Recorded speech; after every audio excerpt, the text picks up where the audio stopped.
today's video, we got you the top 8 high-risk profile ng clients natin na, if you want to know, alam ko nag-a-apply ka ng car loan ngayon. Kaya, nanonood ka sa video na to. Kaya bagong lahat, subscribe mo na yan, click ang notification bell, at i-message ako kung may mga katanungan kayo concern sa application ninyo. Hindi lang para mag-apply ha. Okay lang yan. Pwede tayo magkaroon ng access sa application ninyo, lalo kung nag-a-apply kayo ng Toyota car loan ninyo.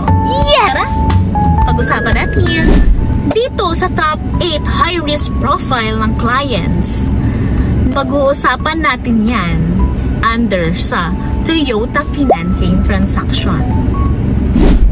Our top 1 sa listahan, pulis o sundalo. Hindi naman siya totally high risk, no?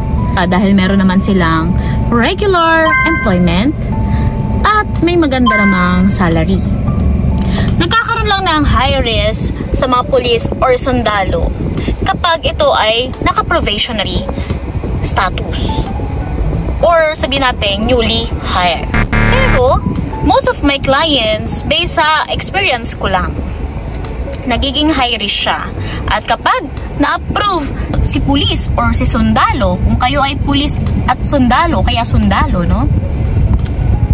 Ma-approve naman kayo, pero may mga documents na kailangan tayong i-comply. Naunguna dyan sa documents na yan is yung mode of payment ninyo, which is yung inyo post-dated checks.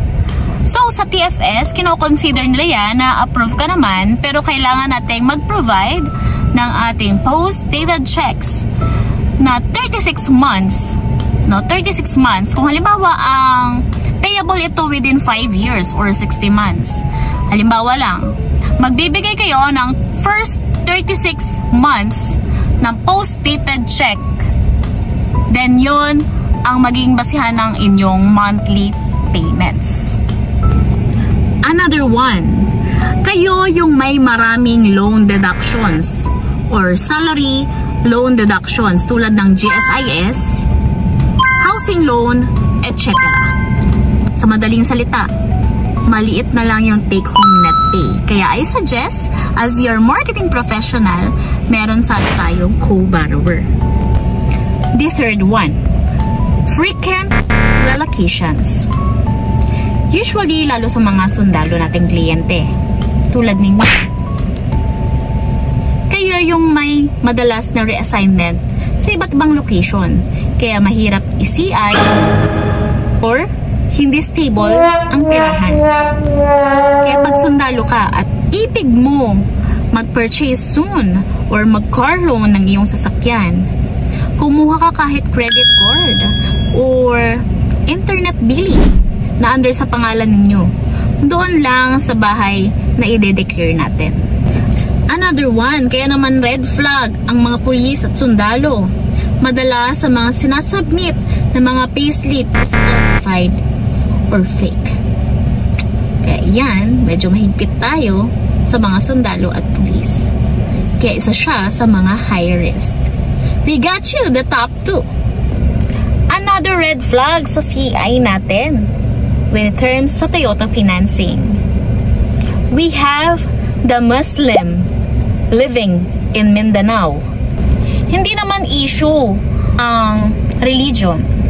Pero isa sa mga high-risk client namin ang Muslim. Lalo kung nakatira kayo sa mga hindi pa fully developed areas sa Mindanao. Pero kung nasasakupan naman kayo ng CI o developed areas like Zamboanga or some part of Lanao, pwede naman po. May part dyan na na-accept siya. Basta bayan areas, wag lang loob-looban. Nagkakaroon lang tayo ng problema sa lugar. And based sa credit ng Toyota financing, maaprubahan ka naman. Kaya lang po, 30% lowest down payment offer for Muslim clients. Hindi lang basta Muslim ha. Kung ikaw talaga ay nakatira within Visayas or Mindanao. Para maiwasan natin ang red flag sa account mo, must provide your clean and clear requirements and proof of your source of income. And make sure of the parking area and the area's presented address na gagamitin natin para sa car loan mo. Pro tip din, open ka na rin ang bank account mo ha, at ayusin natin ang bank credit history mo. I'm sure maaprubahan ka na rin soon. Top 3 sa client natin, yung may mga business ng rent-a-car. Yes, generally considered ang mga rent-a-car business owners natin. Dahil sa mga sumusunod. Meron silang high risk usage or wear and tear risk. Ang mga kotse sa rent-a-car business ay laging gamit, prone sa abuso, at madaling masira.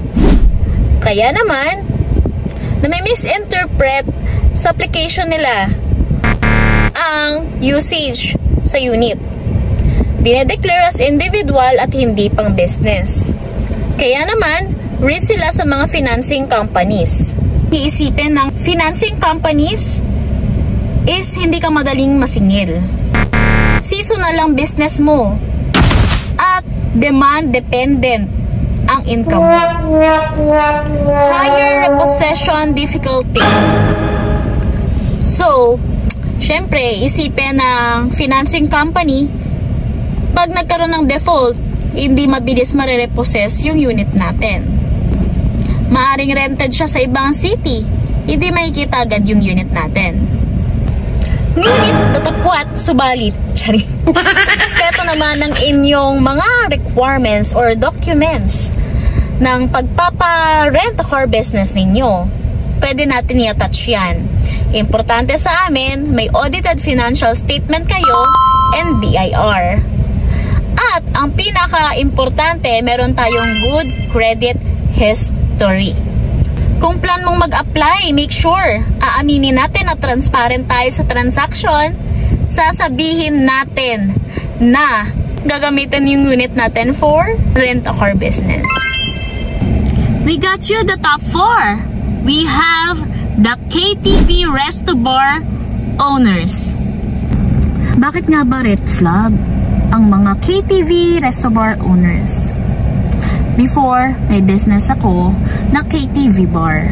Ngayon ko lang nalaman, red flag din pala ang may business. Akala ko dati, basta may business ka, approvable ka na sa car loan. Basta may bank statement ka, approvable ka na sa car loan.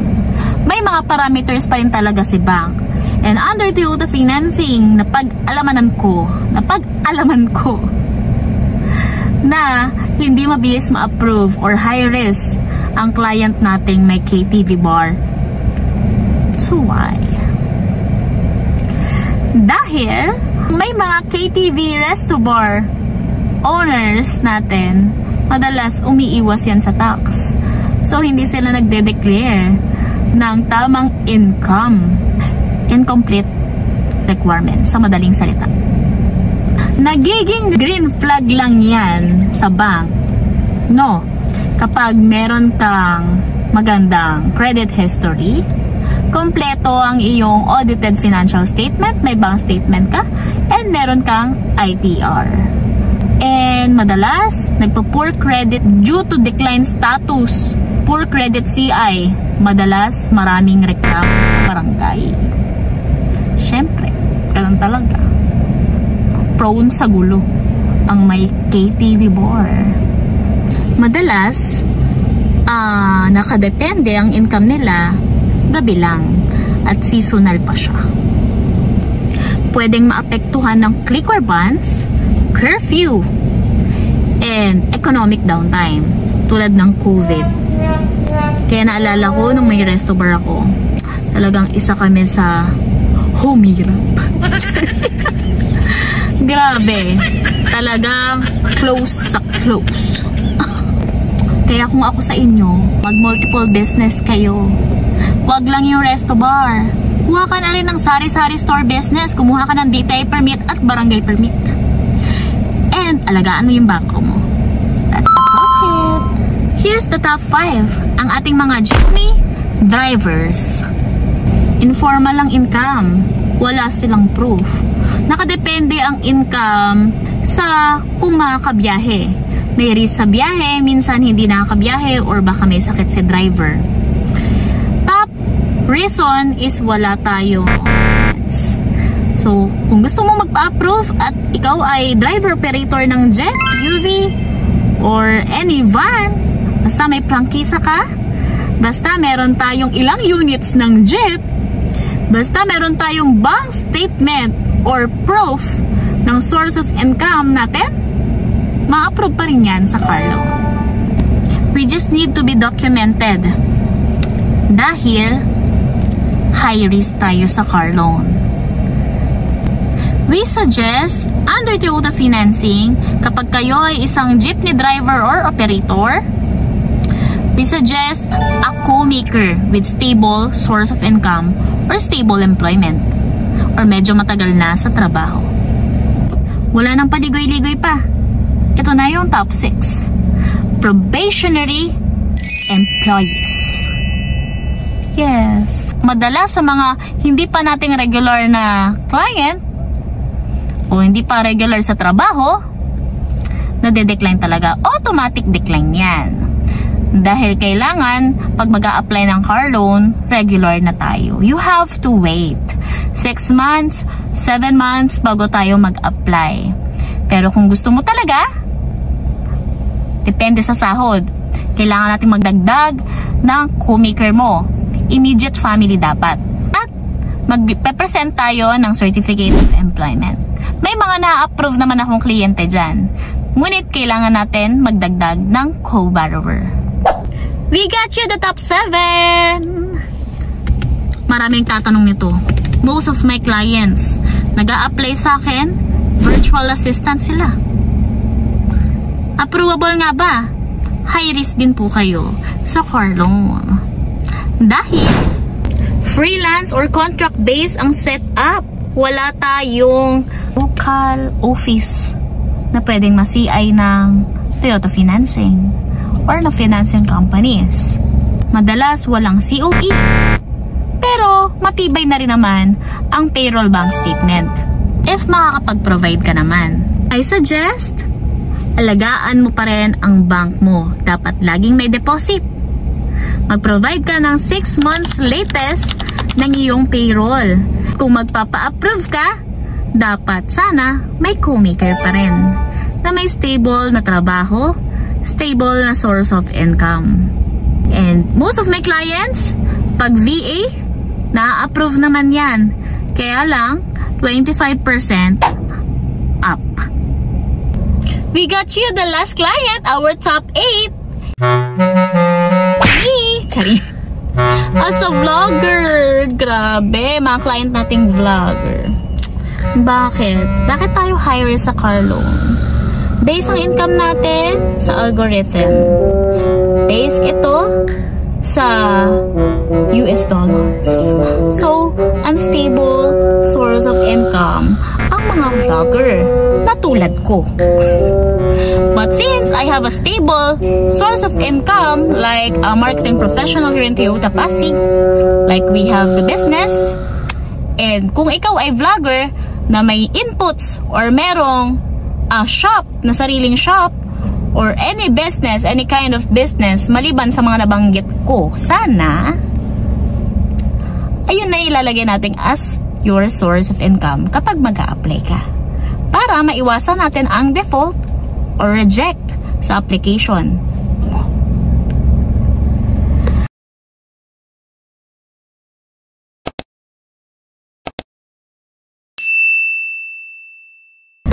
Thank you so much for today! Natapos na rin ang ating top 8. Sana may natutunan kayo sa aking latest vlog today. Kung nagpaplano kang mag-apply, huwag mong kalimutan, andito si Miss Pat sa Toyota Pasig para tulungan kayo. Tara na!